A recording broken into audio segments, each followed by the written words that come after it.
What's up, guys? Spin Firearms here. Today we're going to talk a little bit about connectors, triggers, and stuff like that on carry firearms.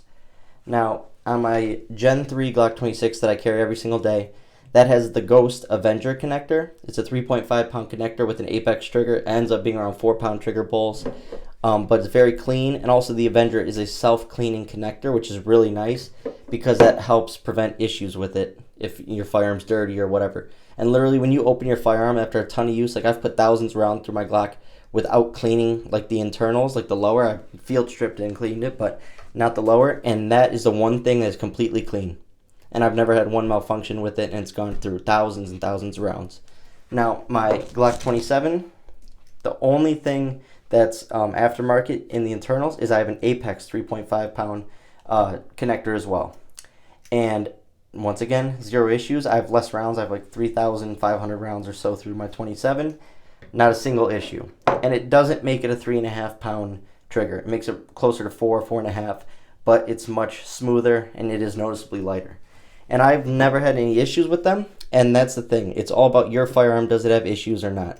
Have you put enough rounds through it with that connector? Do you take care of your firearms? Do you take care of them with maintenance and stuff like that? Do you oil them?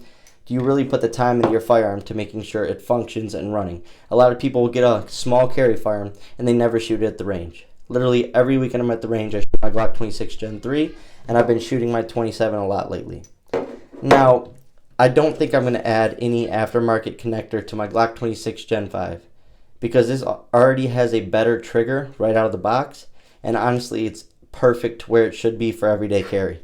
I don't know what it is about the Gen 5s, but the triggers are just better. They're crisper, they're lighter, and it's just shorter travel on it. So I don't think I would add anything to the Gen 5, but I don't think there's anything wrong with connectors. And when it came to a self-defense situation or whatever, your argument could literally be the connector helps with a shorter trigger, therefore a more accurate shot, therefore putting less people in danger that are in the surrounding area.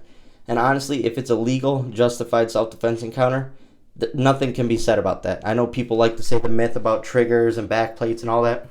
Someone said that like my back plate that has Daddy Shark on it will get me in trouble in a self-defense encounter, and that's nonsense. That just because my back plate says Daddy Shark on it, that doesn't mean anything. And also the triggers myth or whatever, that doesn't make sense because it would allow you to be more accurate with the firearm, therefore less chance of anyone getting harmed. So that's my take on it.